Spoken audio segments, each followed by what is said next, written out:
The novel opens with the young narrator, Christopher John Francis Boone, discovering his neighbor's dog dead in her yard, murdered with a pitchfork. Mrs. Shears, the neighbor who owns the dog, calls the police. When they arrive, they overwhelm Christopher with their questions, and when a policeman touches him roughly, Christopher responds by hitting him. The policeman arrests him and brings him to the station. Christopher makes it clear to his reader that he experiences the world differently than other people, and doesn't understand human interaction very well. At the police station, Christopher is put in a cell. The police call his father, Ed, who arrives angry at the police, but not at Christopher. An inspector questions Christopher and gives him a caution, which means that he'll receive a punishment if he gets into trouble again. On the drive home, Christopher decides that he's going to figure out who killed the dog, Wellington. Ed gets angry and tells him not to pursue Wellington's death. Later that night, Christopher finds his father crying in the kitchen. The next day, Christopher's teacher, Siobhan, has him write a story, so he begins to write the story that becomes the novel. Although his father has told him to stay out of other people's business, Christopher decides to disobey because Ed's instructions are too vague. That evening, he goes to Mrs. Shears's house and asks if she knows who killed Wellington, but she shuts the door in his face. He snoops in her garden shed and sees a pitchfork that looks like the one that killed Wellington. The following day, Christopher decides to interrogate the other neighbors on his street, even though he doesn't like talking to strangers. The first few people he talks to don't have any information for him and advise him to discontinue his investigation. Finally, he approaches Mrs. Alexander, an older woman with a dog. She engages him in conversation and offers him refreshments, but when she goes inside to get them, Christopher decides she might actually be calling the police, so he leaves. He then reasons that Mr. Shears should be his prime suspect in the murder, because he left his wife, so he probably hated Mrs. Shears and killed Wellington in revenge. When Christopher returns home, Ed is very angry with him for continuing to investigate Wellington's death, and he makes Christopher promise to stop. In chapters alternating with those that cover the central action, the reader learns more about Christopher. He struggles to understand other people, but he loves math and science and is very good at them, so he plans to take the Maths A-level exam to qualify for university. Furthermore, he always tells the truth, and he has a photographic memory. He hates brown and yellow, but he enjoys Sherlock Holmes stories, and models his own detective work on that of Holmes. His parents used to argue a lot, often about him. His mother, Judy, died 2 years earlier of an unexpected heart attack. After her death, Mrs. Shears helped his father out a lot around the house. A few days later, Christopher runs into Mrs. Alexander at the corner store. She engages him in conversation, and he begins to ask questions about Mr. Shears. Eventually, Mrs. Alexander realizes that Christopher has illusions about his mother, and tells him gently that his mother was having an affair with Mr. Shears. Christopher writes everything down in his book. A few days later, he accidentally leaves the book lying around, and his father reads it. He gets terribly angry with Christopher for continuing to snoop around, and when he grabs Christopher's arm, the two get into a physical fight. Ed ends by throwing the book into the trash. The next day, Ed takes Christopher to the zoo in apology. After school on the following day, Christopher searches the yard and the house for the book, in case Ed decided to take it out of the trash. He finally finds it in his father's room, where he also discovers a number of envelopes addressed to him. He takes an envelope just as Ed gets home from work. When he reads it in private, he discovers that the letter is from his mother, but it was postmarked 18 months after his mother supposedly died. Christopher sees this as another mystery to solve. A few days later, Christopher returns to Ed's bedroom and finds 43 more letters addressed to him. He begins to read them. They're full of his mother reminiscing about Christopher's childhood and giving him updates about her life in London. In one, she explains that she left because she felt like she couldn't be a good mother to Christopher, and she was in love with Mr. Shears. After a while, Christopher gets sick and blacks out. When he wakes up, his father comes in and realizes what has happened. Ed cries and apologizes for lying to Christopher, saying that he didn't know how to deal with Judy leaving. He gives Christopher a bath, but Christopher won't speak or eat.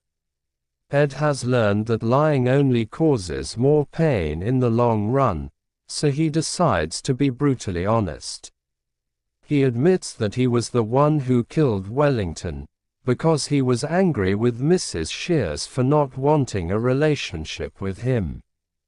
Christopher becomes terrified of his father, thinking that if he killed Wellington, he might attack Christopher, too. Christopher waits until late at night, then sneaks outside and hides behind the garden shed.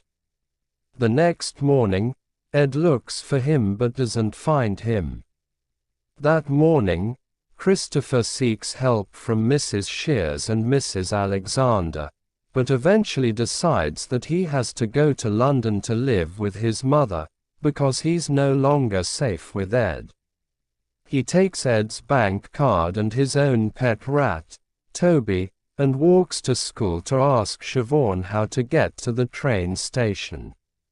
When he sees his father's van in the school parking lot, he instead gets directions from a stranger on the street. He gets lost on the way to the station, but eventually finds it by walking the streets in a spiral.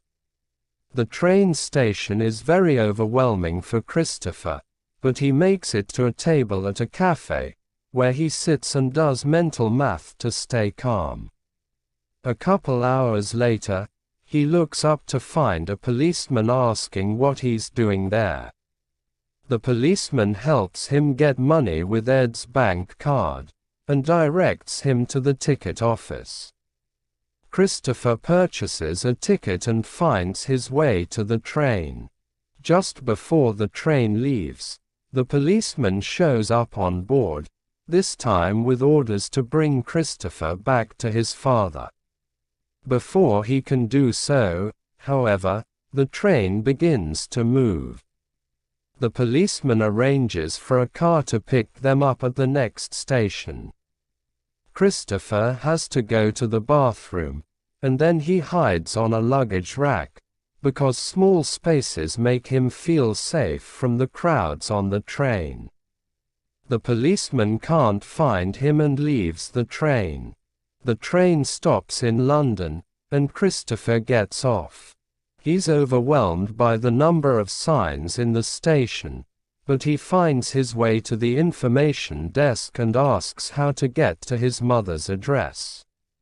He's directed to the London Underground, or the Tube. In the Tube station, he observes other people to figure out how everything works. He makes it to the platform of the train he needs to take, but when the train actually comes, he's terrified by the noise. He sits on a bench for hours in a panic as the trains continue to roar in and out of the tunnel. When Christopher's fear lessens, he discovers that Toby has escaped. He sees him by the rails, and climbs down. A train comes just as he catches the rat, and a man on the platform has to pull Christopher to safety. Finally, Christopher boards a train and gets off at his mother's stop. He buys a street atlas from a shop in the station to find his way to his mother's flat. When he gets there, Judy and Mr. Shears are shocked to see him. Christopher reveals that Ed told him Judy was dead, and that he never received her letters, which greatly distresses her. That night, Ed shows up in pursuit of Christopher. Christopher refuses to talk to him, and Mr. Shears calls a policeman to escort Ed out of the flat.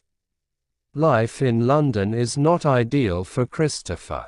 His mother tries to take him shopping for clothes, but he can't deal with the crowds. There's no yard, and he can't see the stars. When he remembers that he's supposed to take his maths A-level the next week, Judy tells him he'll have to wait until the next year. Furthermore, it's clear that Mr. Shears doesn't want him around. When tensions with Mr. Shears heighten, Judy takes his car and drives Christopher back to Ed's house.